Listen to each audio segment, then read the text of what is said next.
میں نے کویسچن کیا تھا کہ کہتے ہیں کہ جی بکرے کو خصی کرنا یہ ایک عیب ہے،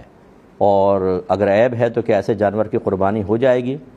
دیکھیں، جو خصی کرنے کو عیب کہے خود اس کے اندر عیب ہے، علمی عیب ہے، جہالت کا عیب ہے، مسائل کو نہ سمجھنے کا عیب ہے۔ یہ زیادہ تر وہ لوگ ہوتے ہیں جو نہ عالم ہوتے ہیں، نہ مفتی ہوتے ہیں، نہ انہوں نے کچھ پڑھا ہے، وہ دوسروں کی تحقیقات کو اپنی تحقیقات کر کے بیان کر رہے ہوتے ہیں۔ چیلنج ہے میرا، ورنہ اپنی تحقیق بیان کر دیں۔ جتنا دوسروں نے غور و تفکر کر کے نتائج مرتب کیے ہوتے ہیں، اس نکلے ہوئے نتائج کو نکال کر انہیں اپنا بنا کر پیش کرنا، یہ آج کل سوشل میڈیا پر عام ہے، اور اس سے وہ بزرگی حاصل کرنے کی کوشش کر رہے ہیں اور اسی میں ٹھوکر کھاتے ہیں۔ نبی کریم صلی اللہ علیہ وسلم نے 2 خصی بکروں کی دمبوں کی قربانی کی ہے، اور یہ جب ایک چیز یاد رکھیں کہ امت اختیار کر لیتی ہے،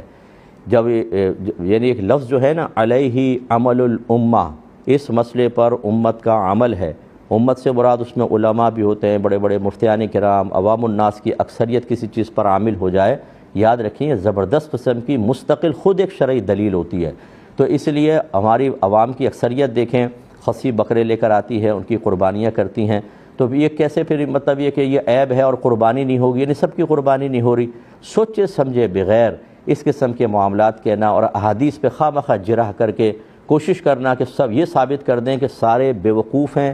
سب بدھو ہیں، 1500 سال کے بزرگ سوتے رہے تھے، آج ہمارے اوپر انکشاف ہو گیا ہے بہت ساری چیزوں کا، اس لیے ہم بتا رہے ہیں کہ یہ باقی سب تو بیوقوف ہیں۔ آپ خود سوچئے کہ ایسے شخص یا ایسے لوگوں کے بارے میں آپ کا کیا خیال ہوگا؟ کیا یہ سمجھدار ہو سکتے ہیں؟ یہ معاملہ ہو رہا ہے کہ تمام ایسی باتیں چن چن کے نکالتے ہیں کہ جس سے اکابرین کے خلاف کوئی بولے، جو ماشاءاللہ قرآن و حدیث سے نکالے ہوئے مسائل ہیں ان کے اوپر انگلیاں اٹھائیں،